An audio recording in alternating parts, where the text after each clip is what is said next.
Before you listen, if you enjoy the stories and want to hear more, then please consider subscribing.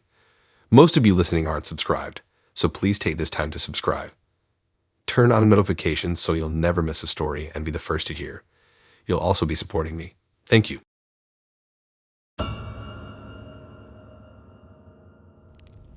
I really cannot believe I let my friend talk me into downloading Hinge. She's been nagging me for ages to put myself out there and try online dating. I've always thought meeting guys randomly in real life seemed more romantic. But after yet another Friday night home alone with my dog watching Netflix, I finally caved. My friend swore Hinge was better than the hookup sites and said I just needed to get back out there. So a few Saturdays ago, wine glass in hand, I made a profile.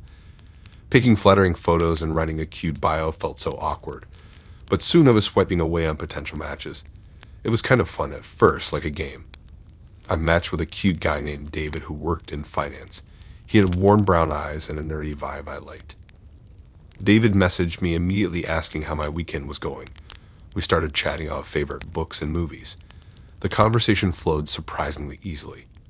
After messaging back and forth for a couple hours nonstop, David asked for my number saying he wanted to text so we didn't have to log into Hinge every time. I hesitantly gave it to him. Over the next week, David and I texted constantly. He was funny and seemed really interested in learning everything about me. When he asked if I wanted to go to a movie that weekend, I happily accepted. Meeting my friend was right. This online dating thing really worked.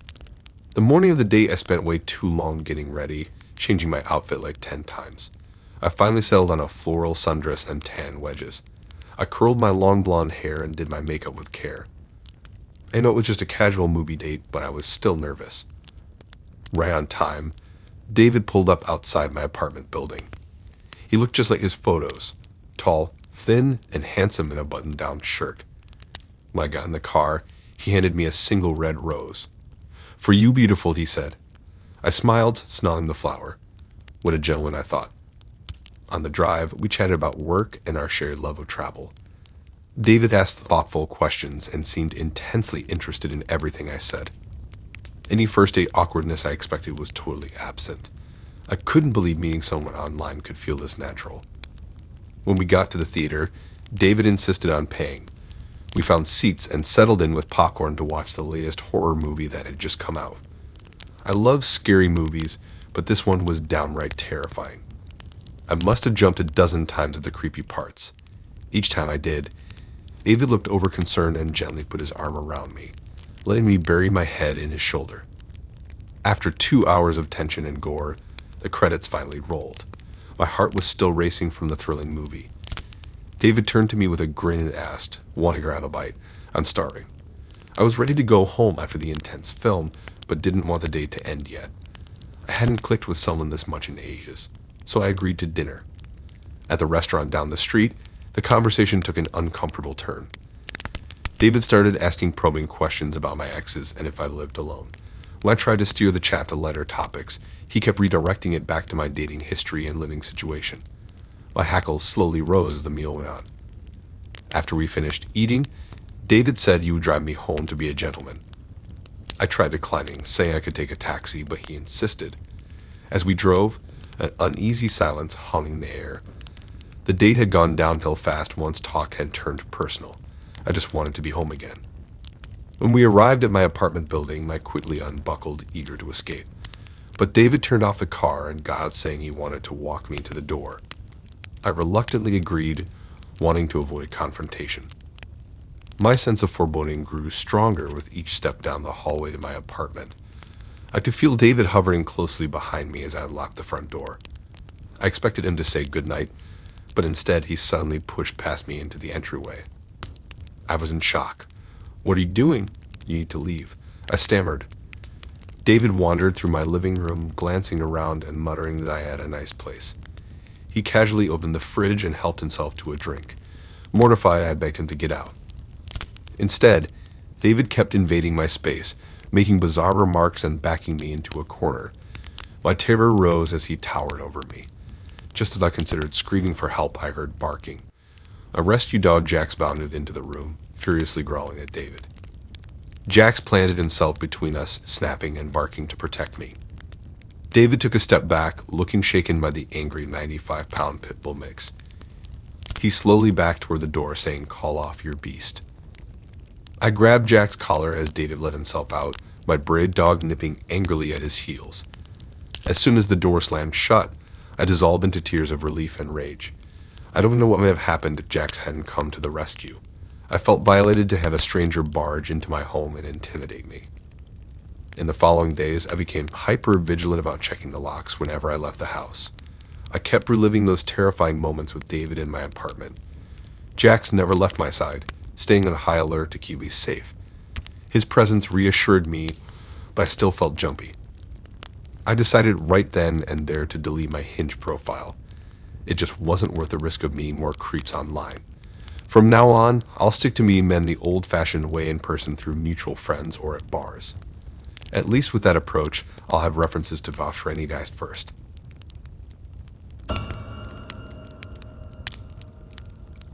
I clicked on Hinge for the 100th time that week.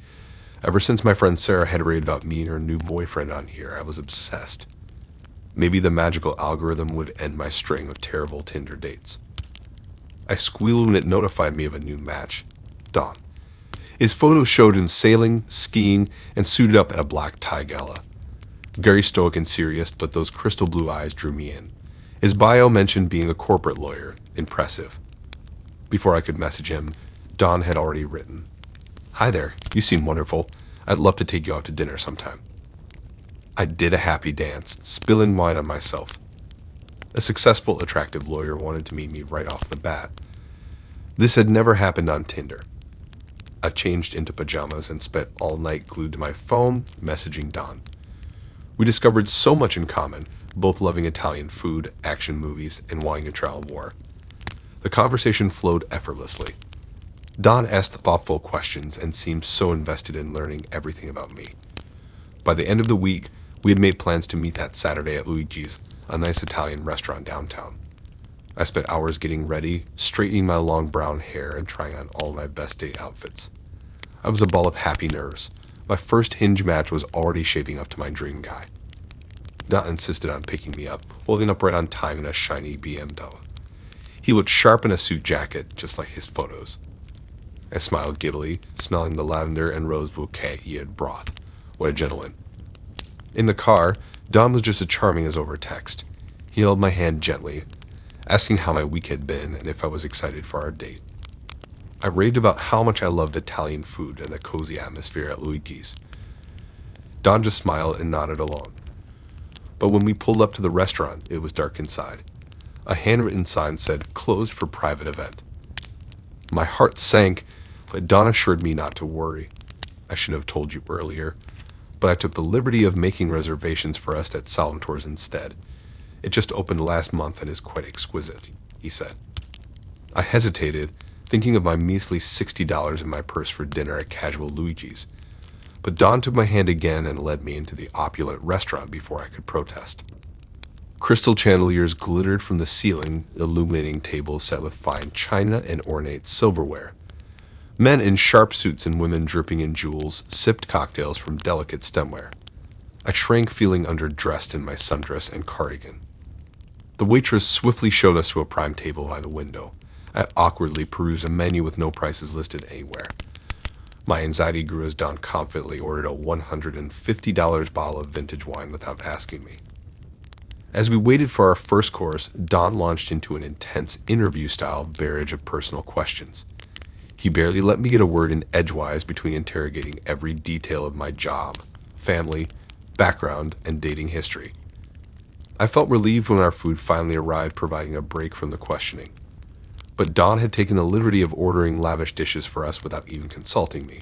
Oysters, expensive steak, and foie gras. I uncomfortably picked at the extravagant food, growing more on edge when Don insisted we have another bottle of wine and order dessert. The restaurant swam before me, the wine going straight to my head. How would I ever afford my share of this lavish meal? After what felt like hours, I finally asked Don if he could call a waiter for the check, trying to politely excuse myself for the restroom. Please let me just pay the whole bill, I silently prayed.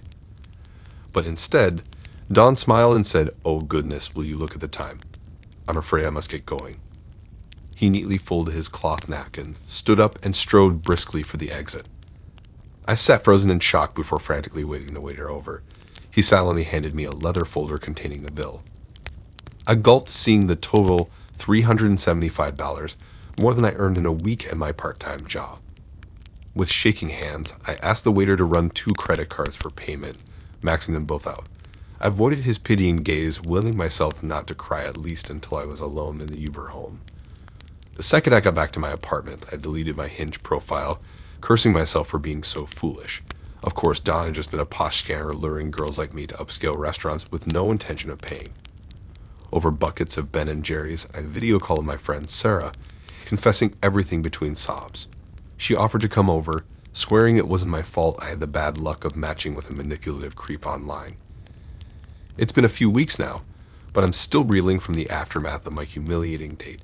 My bank account is still recovering from the huge hit, and my ego may never heal from such targeted deception. I should have trusted my gut when the fancy restaurant fell off.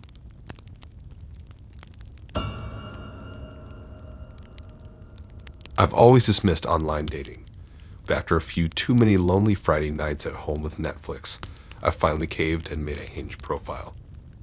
I felt ridiculous painstakingly curating photos and trying to summarize my entire personality into a few paragraphs. With Matt peering over my shoulder critiquing, I picked 3 decent photos and wrote a bio I thought made me seem chill, funny, and just a touch mysterious. The next day, I tentatively started swiping. Most girls were cute but basic, interchangeable yoga pants selfies and bios proclaiming love for the office and wine. I was about to give up on Hinge as a bust when Amy appeared. My jaw actually dropped. Her photos showed a literal golden goddess, cascading blonde hair, piercing green eyes accented by flawless makeup, and a jaw-dropping, model-worthy body barely covered by a tiny bikini. Her bio said she was a part-time model and yoga instructor. I sat dumbfounded, thinking this gorgeous creature must have accidentally put the wrong photos up. But then I got a notification that Amy wanted to match with me. Me, a 30-something average guy with a dad bod, Star Wars obsession, and solidly average looks and job. No way this was real. Handshaking, I accepted the match before she could realize her mistake. To my shock, Amy immediately messaged me gushing about my dog in one of my photos. We started chatting and really hit it off right away. The conversation flowed effortlessly for hours. Amy was so thoughtful, asking me engaging questions and seeming genuinely interested in my whole-on life. I was already smitten. Over the next few days, Amy and I messaged nonstop. We were into all the same shows, films, and books, and both wanted to travel more. It felt like I had known her for years, so when she asked to meet up for dinner, I said yes without hesitation. A literal goddess wanted to go out with me. In the days leading up to the date, I walked around in a love-struck haze, telling anyone who would listen about the stunner I met on Hinge. Matt and my other friends just laughed, asking why this girl who could easily be a Sports Illustrated model wanted anything to do with average old me. Part of me wondered the same thing, but I didn't care. The afternoon of the date, I cleaned every inch of my apartment just in case we came back here afterwards. I also grooming myself within an inch of my life, carefully trimming my beard, exfoliating, and scrubbing every body part thoroughly in the shower. I must have tried on 5 different outfits before settling on slim jeans and a button-down shirt I thought looked sharp. Promptly at 7 p.m., the doorbell rang, jolting my nerves into overdrive. This was it. I took a deep breath and opened the door, bracing myself to come face to face with the girl of my dreams. Instead, my jaw nearly hit the floor in utter shock. The woman standing on my doorstep looked absolutely nothing like the knockout in Amy's photos. She had bleached, frizzy hair with dark roots showing, was easily 300 pounds packed into an ill-fitting floral dress, and wore caked-on makeup that did nothing to disguise her well-worn face. It took me a few moments to comprehend this could possibly be the girl I had been talking to all week, but then she breezed right by me chirping, "Hey, I'm Amy, so nice to finally meet you." I stood there stupefied as she made herself at home on my couch like we hadn't just met. As we made stilted small talk over the pizza I had ordered, everything she said just kept confirming she truly was the same Amy I had met on Hinge. But how could that be possible when the real-life Amy looked nothing like the jaw-dropping photos I had seen? I was utterly bewildered and could barely hide my crushing disappointment. the longer the date dragged on, the clearer it became that I had been catfished.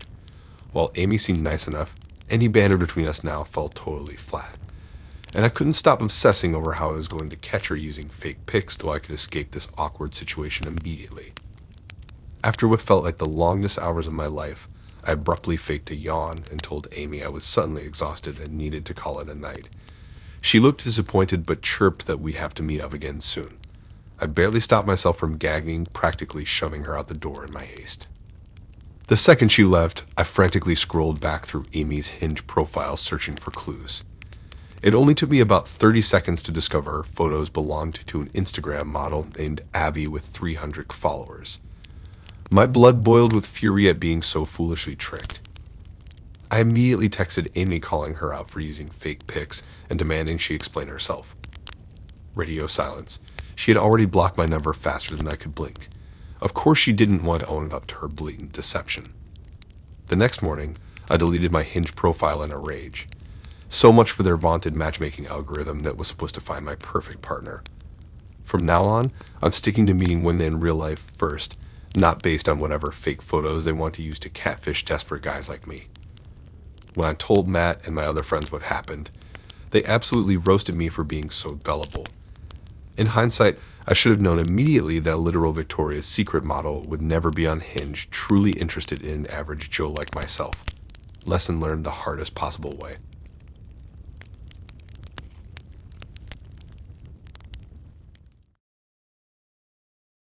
Thanks for listening in. If you like these stories and want to hear more, then please subscribe and like and support this new channel. We have more stories for you to listen to.